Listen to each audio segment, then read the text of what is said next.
Assalamualaikum warahmatullahi wabarakatuh.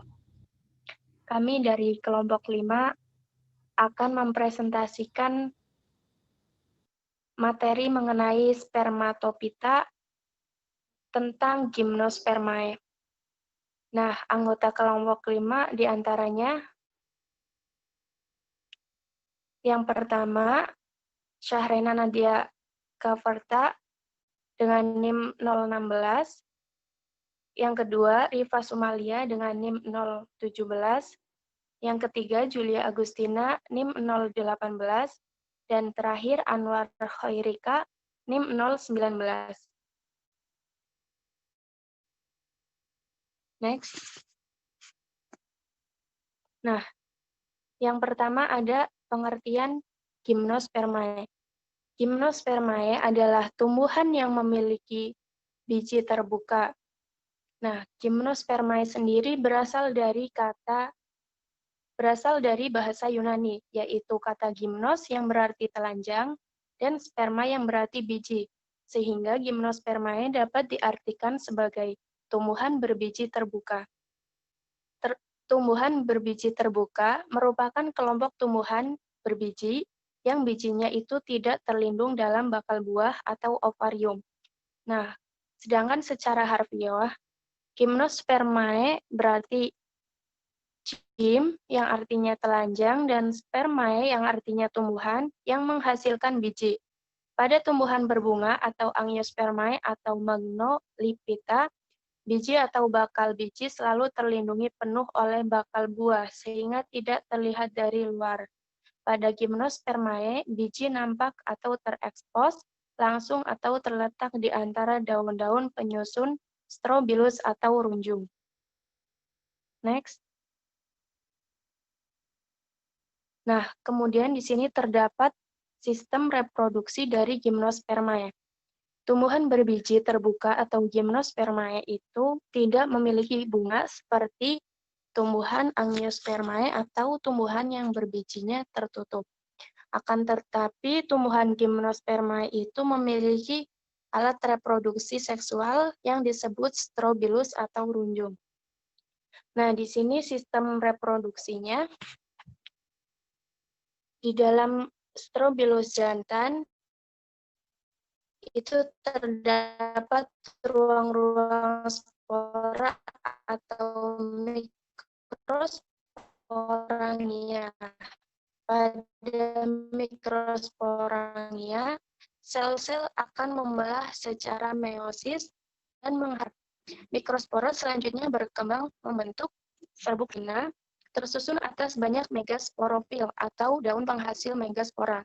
Masing-masing megasporofil mengandung 2 bakal biji, dan tiap bakal biji mengandung kotak spora atau disebut megasporangium.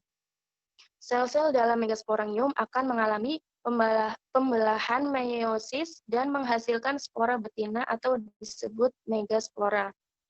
Nah, inti megaspora kemudian akan membelah secara mitosis, kemudian membentuk sel telur. Nah, reproduksi tumbuhan gimnospermae itu diawali dengan proses penyerbukan dan dilanjutkan dengan pembuahan tunggal atau tiap inti sperma itu membuahi satu sel telur. Penyerbukan yang terjadi pada tumbuhan berbiji terbuka selalu dilakukan dengan anomogami, yang artinya penyerbukan yang dibantu oleh angin, di mana serbuk sari akan langsung pada bakal biji. Gamet jantan akan membelah untuk menghasilkan serbuk sari bersel 4 yang akan dilepaskan ke udara. Sementara itu, sel telur juga terbentuk dari strobilus betina. Sel telur ini berasal dari pembelahan megaspora. Setelah serbuk sari menempel pada strobilus betina, maka terjadi perkecambahan serbuk sari. Serbuk sari selanjutnya membentuk buluh atau tabung serbuk sari dengan membawa inti sperma menuju sel telur. Nah, proses tersebut membutuhkan waktu hingga 1 tahun lamanya. Kemudian inti sperma akan bersatu dan melebur dengan sel telur sehingga terbentuklah zigot. Zigot sendiri berkembang menjadi embrio dengan mengambil nutrisi dan endosperma. Pada saat itu terbentuk struktur tambahan berupa sayap tipis pada biji. Selang 1 tahun kemudian, kerucut betina akan melepaskan bijinya satu persatu dengan bantuan angin.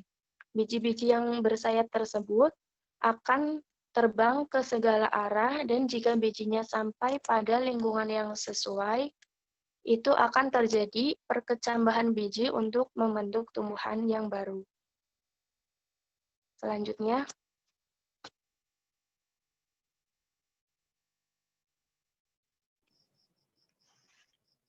selanjutnya yaitu ciri-ciri gimnospermae.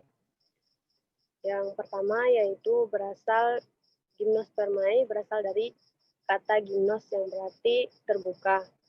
Kemudian sperma yang berarti biji yang banyak dikenal yaitu conifer atau pinus. Kemudian memiliki batang yang keras dan berkambium, sehingga dapat tumbuh membesar dan tidak mempunyai phloeterma dan endodermis. Kebanyakan memiliki akar tunggang. Kemudian umumnya berupa semak atau pohon-pohon daun kaku, sempit, serta jarang yang pipi dan melebar, belum memiliki bunga yang sesungguhnya. Kemudian bakal biji tidak tertutup daun buah atau karpel, dan tidak memiliki daun penghasil serbuk sari yang terpisah dan terkumpul dalam strobilus atau rujung. Kemudian, jika rujung jantan dan betina ada dalam satu pohon, maka dinamakan berumah satu atau monoseus. Next, jika satu pohon hanya memiliki rujung jantan atau betina saja, maka dinamakan berumah dua atau dioseus. Contoh dioseus sendiri yaitu pakis haji dan melinjo. Kemudian, rujung jantan menghasilkan sel sperma, sedangkan rujung betina menghasilkan ovum. Kemudian, peleburan sperma dan ovum menghasilkan zigot, dan hasil zigot tersebut nantinya akan menjadi tumbuhan baru. Kemudian, gimnospermae dibagi menjadi 3 ordo, yaitu Cicadeles, Gnetales, dan Coniferales. Kemudian, organ reproduksi generatif berupa strobilus atau konus, yaitu rujung sendiri. Kemudian, strobilus jantan tersusun atas mikroskopil yang tersusun atas sel induk mikrospora. Kemudian, strobilus betina tersusun atas megasporapil atau nucleus yang mengandung sel induk megaspora. Next.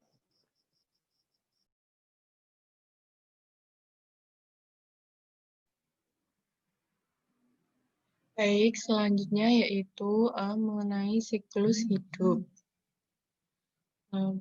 Pada kebanyakan spesies konifer, setiap pohon memiliki runjung penghasil ovul dan runjung penghasil polen. Nah, yang gambar kedua, yang keterangan yang kedua, mikrosporosit membelah melalui meiosis menghasilkan mikrospora haploid. Satu mikrospora berkembang menjadi satu serbuk polen gametofit jantan yang dilubungi oleh dinding polen. Nah, kemudian pada gambar keterangan nomor 3, nomor 3 ini, satu sisik runjung penghasil ovum memiliki 2 ovul. Masing-masing mengandung 1 megasporangium. Tapi hanya 1 ovul yang ditunjukkan. Yang gambar nomor 4, keterangan nomor 4 itu polinasi terjadi ketika serbuk polen mencapai ovul. Serbuk polen kemudian bergerminasi membentuk tabung polen yang perlahan-lahan mencerna jalan menembus megasporangium. Kemudian gambar yang nomor 5 ini. gametosit. Ketika tabung polain berkembang, maka sporosit mengalami meiosis, menghasilkan 4 sel haploid, 1 sel sintas sebagai megaspor. Kemudian yang ke-6 ini, gambar keterangan nomor 6 ini, gametosit betina berkembang di dalam megaspora dan mengandung 2 atau 3 archegonium. Masing-masing akan membentuk 1 sel telur. Kemudian keterangan nomor 7 ini, saat sel telur matang, 2 sel sperma telah berkembang dalam tabung polen yang memanjang ke gametofit betina. Fertilisasi terjadi ketika nukleus sperma dan sel telur bersatu. Kemudian yang terakhir ada gambar nomor 8. Dengan keterangan fertilisasi biasanya terjadi lebih dari setahun setelah polinasi. Semua sel telur mungkin terfertilisasi, namun biasanya hanya 1 zigot yang berkembang menjadi embrio. Ovum menjadi biji, terdiri dari embrio, persediaan makanan, dan selaput biji.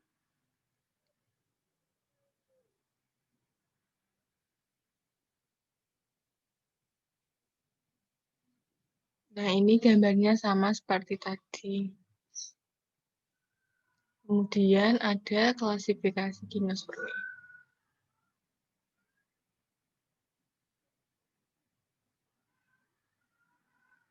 Klasifikasi gimnospermae akan disampaikan teman saya Anwar Hairika.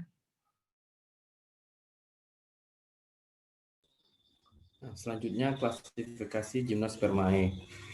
Di sini terdapat 3 kelas. Ini yang pertama kelas Ginetiniae dari ordo Ginetales, famili Ginetaceae, spesies Ginetum guinemon atau melinju. Next.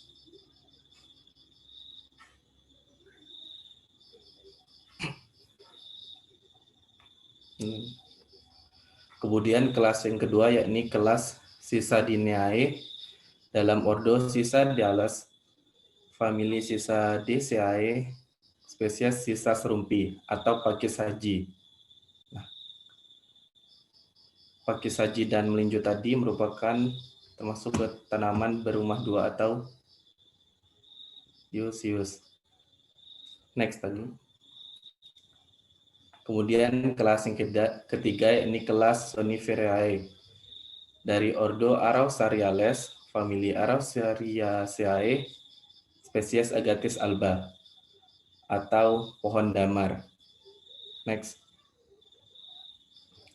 Kemudian yang keempat, kelasnya sama dengan kelas tadi, Soniferae, ordo Pinales, famili Pinaceae, spesies Pinus mercusi.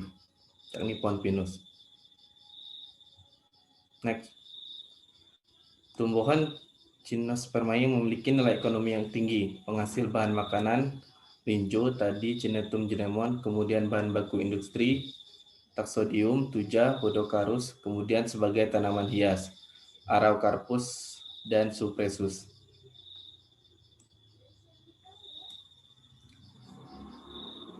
Itu saja presentasi dari kelompok kami, kelompok 5 tentang gimnospermae. Kurang lebihnya kami mohon maaf. Terima kasih. Wassalamualaikum warahmatullahi wabarakatuh.